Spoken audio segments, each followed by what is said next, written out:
Hi hello കൂട്ടുകാരെ, എല്ലാ കൂട്ടുകാർക്കും ചെമ്പനീർ പൂവിൻ്റെ നാളത്തെ പ്രൊമോ റിവ്യൂയിലേക്ക് സ്വാഗതം. ചന്ദ്രമതിയുടെ മാല മോഷ്ടിച്ച ശരത്താണെന്നുള്ള കാര്യം സച്ചി മനസ്സിലാക്കുകയാണ്.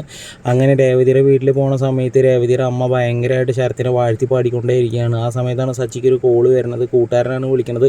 പലിശയ്ക്ക് എടുത്ത പൈസ കൊടുക്കാത്തതിനെ ആൻറ്റീനെ പിടിച്ച് അടിച്ചുകൊണ്ടിരിക്കുകയാണെന്നുള്ള കാര്യം അറിയുമ്പോൾ സച്ചി കലി തുള്ളിയിട്ട് കാറെടുത്ത് പോവുകയാണ്. അങ്ങനെ ആൻറ്റീനെ പിടിച്ച് നല്ല പടപടയ്ക്കുന്ന സമയത്ത് ശരത്ത് ഇടയിൽ പെടുകയാണ്. ശരത്ത് ചോദ്യം ചെയ്യുകയാണ്, ഇയാൾ കാശ് മേടിച്ചിട്ടാണ് തിരിച്ചു തരാത്തത്, അതിന് സച്ചിയേട്ടൻ എന്തിനാണ് ഇട പറഞ്ഞതെന്ന് ചോദിക്കുന്ന സമയത്ത് സച്ചി കലി തുള്ളിയിട്ട് അവൻ്റെ കഴുത്തിന് കയറി പിടിച്ചിട്ട് 4 പൊട്ടീരങ്ങോട്ട് പൊട്ടിക്കുകയാണ്.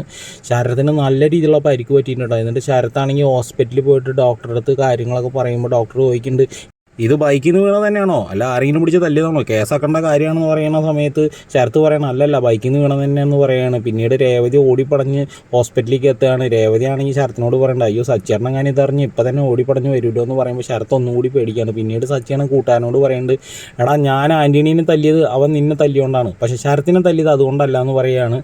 ഈ ഒരു പ്രൊമോ വീഡിയോ ഇഷ്ടമാവുകയാണെങ്കിൽ ഒന്ന് ലൈക്ക് അടിച്ചും ചാനൽ സബ്സ്ക്രൈബ് ചെയ്ത് ഒന്ന് സപ്പോർട്ട് ചെയ്യണേ കൂട്ടുകാരെ.